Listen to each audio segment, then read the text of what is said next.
Hello family, welcome back to my new blog. কেমন আছেন আপনারা সকলে? আশা করি সকলেই অনেক ভালো আছেন। তো দেখুন, আজকে সকাল সকাল আমি স্নান করে হয়ে গেছি রেডি, কারণ আজকে চলে যাব, শ্বশুরবাড়ি চলে যাব। তো সেই জন্য স্নান করে নিয়েছি সকালেই।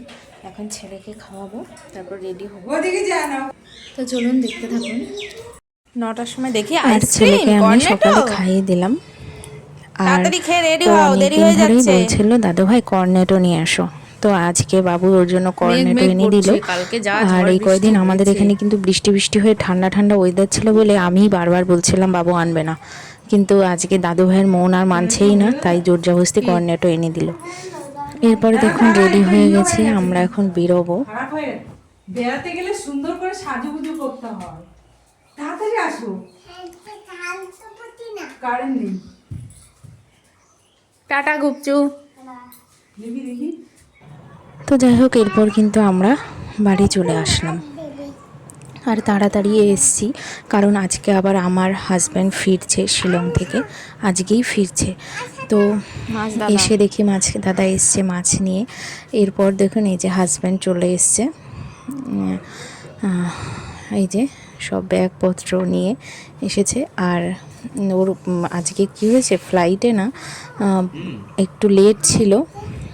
তো আর শিলংয়ে এত মেঘ বৃষ্টি, সেই জন্য ফ্লাইট অনেকটাই লেট হয়েছিল। তো আস্তে আস্তে অনেকটা দেরি হয়েছে। কি এনেছে? আর ওর ভীষণই খিদা পেয়ে গেছে। আমি বললাম তুমি আগে খেয়ে নাও, তারপরে তুমি হাত পা সব ধোবে। আসার সময় কত পেয়ারা? কি নিয়ে এসছে ছেলের জন্য। পেয়ারা ভালোবাসো? ও যা যা ভালোবাসে খেতে, আরো কত কি? কত কি। বাবারে, এত ফল একসঙ্গে আহা। যেমন বাবার মা ভালো কান ধরে কথা। জামরুল আমার খুব ভালো লাগে। এত কিছু, এত কিছু নিয়ে এসছে। ওরে বাবারে,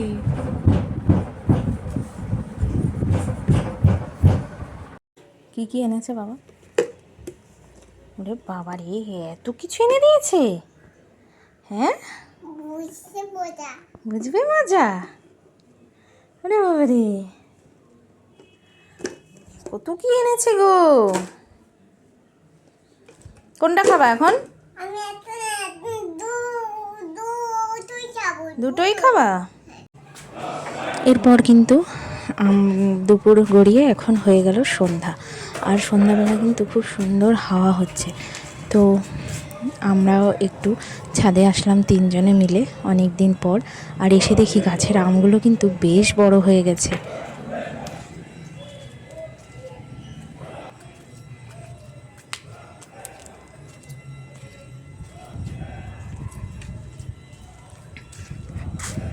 ভাল লাগছে বাবা?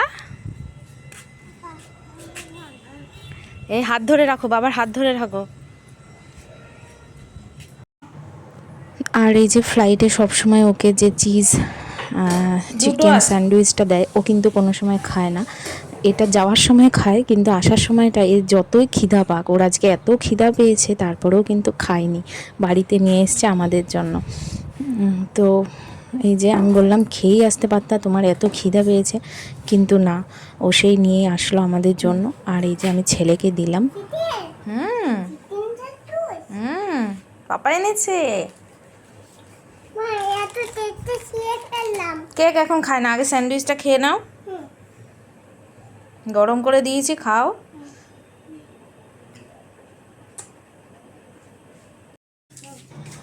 এরপর আর কি, যেহেতু ঠান্ডা জায়গা থেকে এসছে, এগুলো মানে সব শিলং কাচতে থেকে হবে? আসলো, মানে এখন জামা কাপড় তো আরও বেশি, কিছু গরমকাল কাঁচা আছে। থেকে আসলে তার একটু কম থাকে। এখন এখানে তো আবার কি? জ্যাকেট থেকে শুরু করে সোয়েটার মাফলার ছোলা? কত কি এখন বের করো আর কাচো।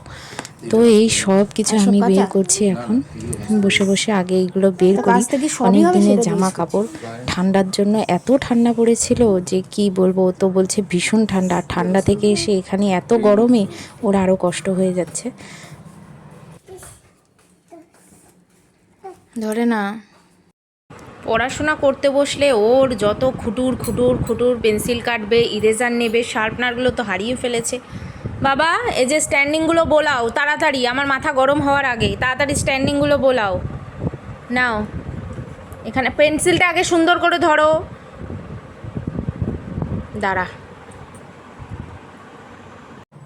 যাই হোক, ছেলেকে একটু পড়াতে বসিয়েছিলাম, এখন রাতের জন্য একটু আলু ভাজা করে নিচ্ছি।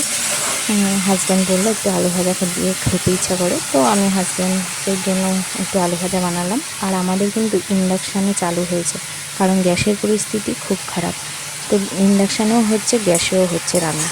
তো যাই হোক, আজকের ভিডিওটা এই পর্যন্তই, টাটা।